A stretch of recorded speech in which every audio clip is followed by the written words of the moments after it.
Hey guys, Billy Jenkins here with Silver Creek Doodles. Today we're taking 3 of our dogs and meeting a few others there at a thing called Santa Paws.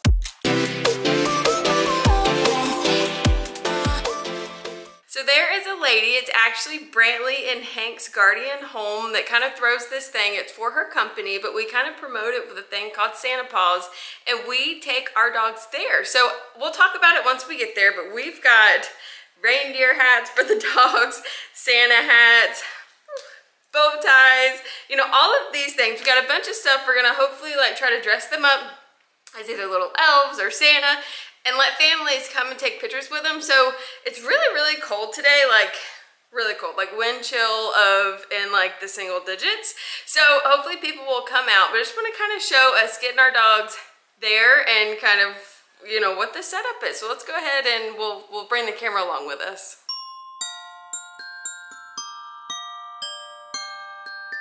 We're here. Hi guys, welcome to Erin Hooper's Movement Mortgage Team. We're here today to celebrate our 2nd annual Santa Paws event. We've got all of our puppies with us, and we have got Billy Jenkins with Silver Creek Golden Doodles, or Silver Creek Doodles now here with us. And we're gonna invite everybody over to get a cookie kit and some new swag that we've got and get ready to celebrate Christmas. Hi guys, I'm Erin Hooper with Movement Mortgage, and every year my office hosts the Santa Paws event. Billy Jenkins with Silver Creek Doodles brings her puppies, and I actually guardian 2 of her puppies, and my assistant Holly guardians 2 more. And we have all of our clients, past, present, and future, come out, and we give a cookie away, and we give the swag away, and the kids can have their pictures made with Santa Paws. We found this event is a little bit more kid-friendly than the Santa Claus event because most kids aren't afraid of the puppies and are willing to have their picture made, so you can usually get a great picture with your dogs. And we're planning a bigger event next year because this year has been really good, but we need a little bit more room. Our event's kind of outgrowing what we've been able to do each year. So we appreciate your support, and we hope to see you next year.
I now want to give a big shout out to all the pups that participated in this event. This is Brantley, and he actually lives with me. And this is Dave. He's the best boy. He's one of Billy's master pups. He's one of the dads to a lot of her puppies. And this is Wild Man Hank. He's the newest. He lives with me too. He's losing his tie here. And this is Gabby. She's such a good girl. She lives with Billy too. And this is Miss Charlie. She lives with Holly. And then on the chair beside him is another one of Miss Holly's dogs. Holly works here on the Erin Hooper team, and that's Miss Joey. All right, guys, so that is the end of Santa Paws of 2022. We've got some tired dogs headed back home, but if you followed along through this whole thing, thank you for watching. Don't forget to hit that subscribe link if it's your first time here. Give us a thumbs up if you like what we're doing, and we'll see you next time. Bye.